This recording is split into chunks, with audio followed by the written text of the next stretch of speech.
16 दिसंबर 2024 Indian army ने army chief के launch में मौजूद आइकॉनिक 1971 सरेंडर पेंटिंग को एक न्यू पेंटिंग से रिप्लेस कर दिया। इसके बाद इंडियन आर्मी और गवर्नमेंट को अपोजिशन और कई मिलिट्री वेटरन्स की तरफ से काफी बैकलैश मिला, जिसने एक बड़ी कंट्रोवर्सी का रूप ले लिया। आज सेना के हेडक्वार्टर्स में से वो तस्वीर उतारी गई है जिसमें पाकिस्तान की सेना आत्मसमर्पण कर रही है हिंदुस्तान भारत की सेना के सामने।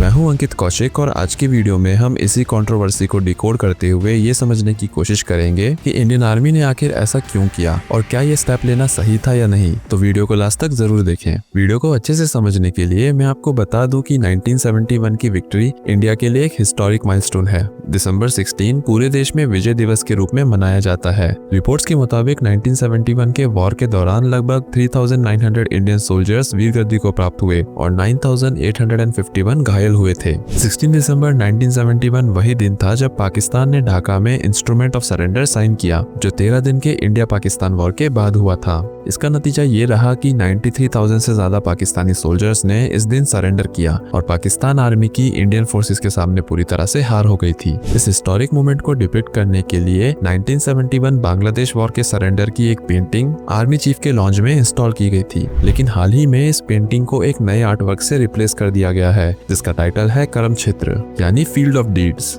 कंट्रोवर्सी के बीच 16 दिसंबर को यानी विजय दिवस के दिन इस पेंटिंग को रिलोकेट करके मानेकशा सेंटर दिल्ली कैंटोनमेंट में chief of army staff general Upendra Dwivedi और उनकी वाइफ सुनीता द्विवेदी द्वारा शिफ्ट कर दिया गया। एक तरफ जहां अपोजिशन और 1971 वॉर के ईस्टर्न और वेस्टर्न फ्रंट में शामिल कुछ वॉर वेटरन्स इस पेंटिंग के रिलोकेशन का विरोध कर रहे हैं, वहीं दूसरी तरफ इंडियन आर्मी ने अपने इस डिसीजन के पीछे एक स्ट्रॉन्ग रीजन दिया है। फॉर्मर नदन कमांडर ने अपने ऑब्जेक्शन को एक्सप्रेस करते हुए कहा, the painting symbolizing India's first major military victory in 1000 years and also first as a united nation in 1971 has been removed by a hierarchy which believes that the mythology, religion and distinct fragmented feudal past will inspire future victories। लेकिन Indian army ने अपने stand को justify करते हुए कहा, ये painting Indian arm forces की एक बड़ी मिलिट्री विक्ट्री और भारत के जस्टिस और ह्यूमैनिटी के प्रति कमिटमेंट का एक प्रतीक है। इस पेंटिंग को मानेकशा सेंटर न्यू दिल्ली में शिफ्ट करना इसलिए जरूरी था क्योंकि यहाँ का फुटफॉल काफी ज्यादा है as compare to army chief launch,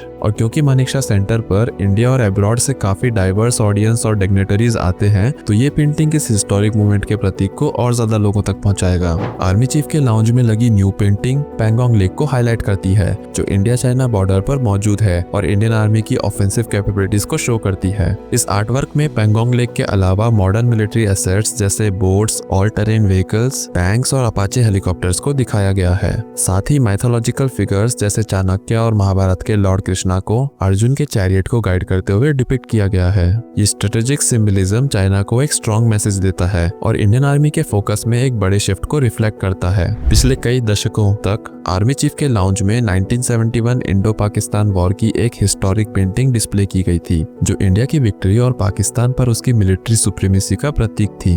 लेकिन अब नई पेंटिंग एक अलग ही कहानी सुना रही है, जो इंडियन आर्मी की मॉडर्न वॉरफेयर कैपेबिलिटीज और चाइना के बढ़ते प्रभाव को काउंटर करने के इवॉल्विंग फोकस पर जोर देती है। डिफेंस एक्सपर्ट्स जैसे मेजर जनरल अशोक कुमार का कहना है कि ये चेंज आर्मी के ट्रांजिशन को दिखाता है, कन्वेंशनल वॉरफेयर से लेकर कॉम्प्लेक्स चैलेंजेस तक, जो चाइना के इन्फ्लुएंस की वजह से सामने आए हैं। ये आर्टवर्क एडवांस मिलिट्री पावर और एशियंट फिलोसफिकल हेरिटेज का टैंक्स, बोट्स, हेलीकॉप्टर्स और ऑल टेरेन व्हीकल्स जैसे कटिंग एज वेपनरी के साथ चाणक्य और लॉर्ड कृष्णा, जो लीडरशिप और धर्म के प्रतीक हैं, को शोकेस किया गया है। ये आर्मी के मिशन को इंडियन फिलोसफिकल ट्रेडिशन के साथ अलाइन करता है और जस्टिस और ड्यूटी के प्रति आर्मी के कमिटमेंट को एम्फसाइज करता है। इस पेंटिंग में आर्मी, नेवी और एयरफोर्स के सिनर्जी को भी हाईलाइट किया गया है, जो मॉडर्न वॉरफेयर के इंटीग्रेटेड अप्रोच को रिप्रेजेंट करता है। अपाचे हेलीकॉप्टर्स, एडवांस टैंक्स और इंडिजिनियस वेपनरी का इंक्लूजन इंडिया के सेल्फ रिलायंस और टेक्नोलॉजिकल इवोल्यूशन के कमिटमेंट को अंडरलाइन करता है। ये एक फ्यूचर रेडी फोर्स की तस्वीर दिखाता है, जो लैंड, सी और एयर पर शिफ्ट और डिसाइसिव एक्शन लेने के लिए तैयार है।